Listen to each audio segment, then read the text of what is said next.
Poimenovali so jo štafeta norosti. In ko sem zvedel za njo, sem takoj prilagodil svoje dnevne obveznosti, da sem le lahko sodeloval na njej. Teklo se je iz Zasavja do Ljubljane s sporočilom, da imamo dovolj sprenevedanja in nadaljevanja zdravju škodljivega onesnaževanja. Da je zdravje vredno več od milijonskih dobičkov podjetja, ki si jih stlačijo v žep posamezniki, ki živijo daleč stran od tega dobičkonosnega dimnika, ki zastruplja naravo in ljudi. Štafeto so začeli zdravniki pred začetkom svoje službe. Sodelovali so otroci in starejši, ter jo odnesli vse do vladne palače v Ljubljano. Zraven sem tekel zadnjih 28 km. Pogovarjal sem se s tekači iz Zasavja in bil vse bolj razočaran na državo, v kateri živim. Država je dala dovoljenje, na katerem je podpis predsednika vlade, da lahko v podjetju Lafarge sežigajo odpadke. Ko sem na shodu pred vladno palačo, na katerem se je zbralo okoli 3000 ljudi iz Zasavja, gledal njihove obraze, mi je šlo na jok.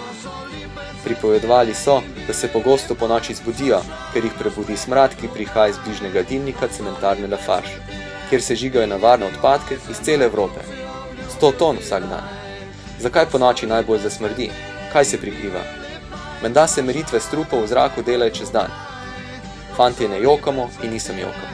Odločil sem pa se, da sem po svojih močeh zavzemal proti sprenevedanju, ki je tako pogosto opravičilo za to, da dopustimo, da se dela nekaj, kar ni prav.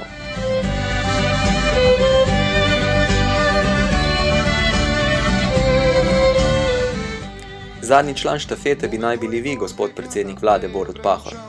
Žal ste menda 5 minut pred predajo šli iz palače skozi druga vrata. Škoda.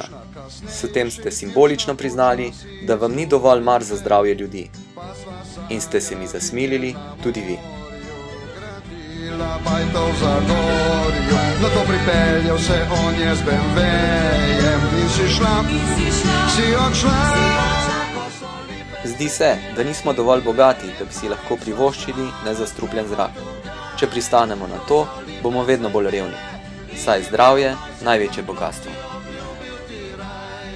Ko so lipe cvetele in bil je lep maj, sva šla na sprehod v gaj. Ko so lipe cvetele in je bil maj, sem na klopci obljubil.